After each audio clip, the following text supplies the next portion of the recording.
saya Nurin Atira Amani binti Cik Khalid Husaini bersama-sama 3 orang wakil dari kelas Pendidikan Islam 1 akan membentangkan kapasiti pedagogi pembelajaran bermakna KPPB. Berikut merupakan kerangka konsep hasil rungkaian daripada interdisciplinary subjek antara EDUP 3053 dengan kursus majur iaitu PINK 3073. Kedua-dua kursus ini telah dirangkumkan di bawah satu big idea iaitu teknologi ubiquitous transformasi ke arah PDPR terapeutik. Melihat pula kepada pembahagian tugasan kerja kursus yang menyokong big idea ini. Untuk kod kursus EDUP 3053, tugasan projek dilaksanakan secara individu membawa wajaran markah sebanyak 40%. Di sini, kami dikehendaki untuk integrasi dengan pelbagai media dan sumber teknologi mempunyai elemen yang kreatif serta penuh berkaitan dengan kursus major kami. Maka kami telah memilih PINK 3073 untuk merealisasikan media pembelajaran yang telah ditugaskan. Untuk kod kursus PINK 3073, pembentangan secara individu yang dilaksanakan melalui micro-teaching membawa wajaran markah sebanyak 10%. Di sini pula kami perlu menggunakan kemahiran teknologi yang bersesuaian bagi melaksanakan PDPR berikutan wabak COVID-19 yang melanda. Maka media yang telah dibangunkan tersebut digunapakai untuk kursus PINK bagi melaksanakan sesi pembentangan micro-teaching. Justru, pada akhir tugasan ini, pelajar dapat menghasilkan media pengajaran dan pembelajaran yang berkesan iaitu C6A3 P5NO2. Seterusnya ialah pengalaman belajar cara belajar, aspirasi dan juga perhubungan. Pengalaman belajar cara belajar ni ialah kemahiran memperoleh teknik pembelajaran secara efektif sama ada melalui guru ataupun tidak melalui guru. Dan setiap pelajar perlu mengenal pasti cara belajar mereka terlebih dahulu supaya mereka dapat mengetahui kelemahan dan juga kekuatan mereka sepanjang proses pembelajaran dilaksanakan. Di sini saya kongsikan pengalaman cara belajar saya melalui 2 kursus iaitu yang pertama kursus EDUP 3053 dan yang kedua PINK 3073.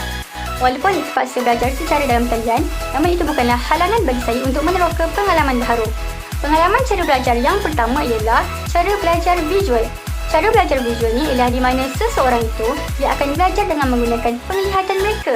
Mereka akan menggunakan mata mereka untuk melihat gambar-gambar, video, animasi, grafik dan lain-lain lagi. Hal ini dapat dikaitkan apabila saya dapat melihat syarahan pensyarah dalam Google Meet, seterusnya video rakaman pensyarah dan juga nota-nota yang telah pensyarah berikan di dalam Google Classroom. Pengalaman cara belajar yang kedua ialah pengalaman cara belajar membaca ataupun menulis. Saya akan pastikan saya menulis dan juga membaca semula nota setelah selesai kelas di Google Meet. Seterusnya ialah aspirasi. Aspirasi merangkumi 2 aspek iaitu jangkaan dan juga keperluan dan minat. Ringkasnya, jangkaan ni ialah saya dapat kaitkan dengan jangkaan saya dalam menyiapkan sesuatu tugasan. Contohnya, saya dapat meramalkan bilakah tugasan ketiga EDUP 3053 saya akan disiapkan. Jangkaan ini amat penting, terutamanya jangkaan yang tinggi kerana ia akan mempengaruhi dan memotivasikan kita dalam menyiapkan sesuatu tugasan. Seterusnya ialah keperluan dan minat. Pengalaman saya dalam kursus EDUP 3053 ialah saya akan hadirkan rasa minat dan perlu untuk menyiapkan tugasan tersebut supaya tugasan tersebut dapat disiapkan dengan lebih sempurna. Selanjutnya ialah perhubungan. Perhubungan ini melibatkan hubungan kita sesama rakan-rakan, pensyarah, ibu bapa, masyarakat dan lain-lain lagi. Dan kunci utama perhubungan ialah kita perlulah mahir dalam kemahiran berkomunikasi dan juga sosial. Jika hubungan yang dibina adalah baik, maka ia dapat mewujudkan perhubungan dan juga persekitaran yang kondusif, terapeutik, selesa dan juga aman. Seterusnya, Minds-On adalah penggunaan strategi yang menggalakkan kami sebagai pelajar untuk berfikir. 2 kemahiran penting dalam Minds-On adalah kemahiran menganalisis dan kemahiran mencipta. Bagi setiap kursus, pelajar diminta membuat analisis sebelum mencipta media pengajaran, menetapkan objektif pembelajaran dan sebagainya kerana ia merupakan kriteria utama bagi mencapai pengajaran dan pembelajaran berkesan. Bagi kursus EDUP 3053, pelajar dikehendaki membina satu media pengajaran. Oleh itu, pelajar perlu menganalisis audiens bagi menghasilkan media pengajaran yang bersesuaian dengan keperluan audiens tersebut.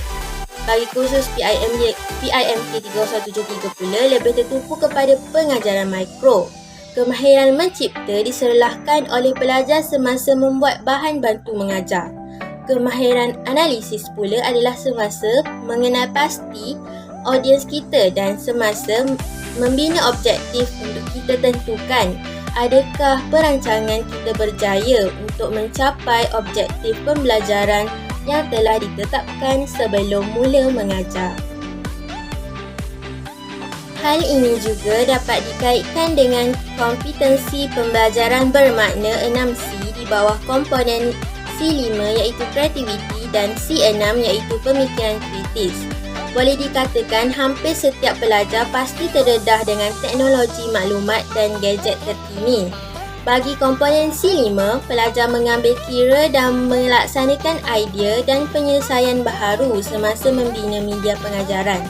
Pelajar perlu mengambil kira dari segi kesesuaian nota untuk murid, kesesuaian permainan yang dibina iaitu guru boleh menilai murid atau tidak menggunakan permainan tersebut, dan juga dari segi susunan media pengajaran.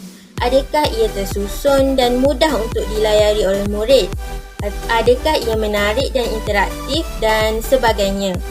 Bagi komponen C6, pelajar telah berjaya untuk menghasilkan sendiri elemen digital melalui kursus EDUP 3053 dan pelajar sangat mahir menggunakan elemen digital semasa kursus PIMK 3073 untuk meningkatkan kualiti dan pemikiran nilai kritis serta mengaplikasikannya ke dalam konteks baharu dan berbeza. Seterusnya untuk cabaran atau peluang untuk ditambah baik sepanjang proses pembelajaran bagi semester ini adalah yang pertama iaitu cabaran adalah dari segi capaian internet, iaitu jaringan internet yang lemah di sisi tengah kawasan. Dan cabaran yang kedua adalah kreativiti, iaitu tugasan daring yang dihasilkan perlulah mengikuti perkembangan atau trend yang terkini. Dan untuk peluang penambahbaikan mungkin dari segi pengaplikasian, iaitu dapat memilih strategi, pendekatan dan kaedah yang bersesuaian. Dan penambahbaikan yang boleh dibuat untuk seterusnya adalah dalam bidang penguasaan, iaitu dalam kemahiran dalam teknologi maklumat dan komunikasi iaitu TNK. Jadi melalui dua subjek ini iaitu EDUP dan juga PIMK, kami dapat menambah pelbagai kemahiran dalam menggunakan teknologi terkini berdasarkan soalan tugasan iaitu pembinaan media dan juga dari segi penyediaan bahan dan pengajar DBM dan sebagainya. Akhir sekali, berkenaan maklum balas terhadap pengetahuan, kemahiran dan konsep pembelajaran bermakna yang diperoleh. Umumnya, kami menggunakan Google Form untuk mendapatkan maklum balas pengguna yang merangkumi komponen-komponen seperti penguasaan TMK, membantu dalam PDPR, menunjukkan kemahiran menganalisis dan mengaplikasi yang jelas, serta menyokong konsep pembelajaran 6C. Komponen pertama iaitu penguasaan TMK merujuk kepada hasil penerokaan aplikasi yang sesuai untuk kami gunakan dalam pembangunan media pembelajaran. Antara aplikasi yang digunakan termasuklah Google Sites, Jamboard, Canva, PowerPoint, Quizizzer, ClassKit, ClassDojo dan lain-lain. Komponen kedua pula adalah berkenaan kebolehbantuan dalam PDPR.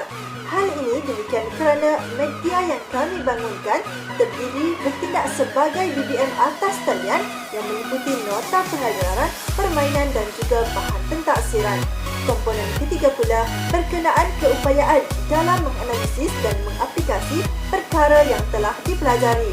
Media pembelajaran berkenaan subjek PIMK 3073 yang dibangunkan adalah hasil analisis dan aplikasi kemahiran daripada subjek EDUP 3053.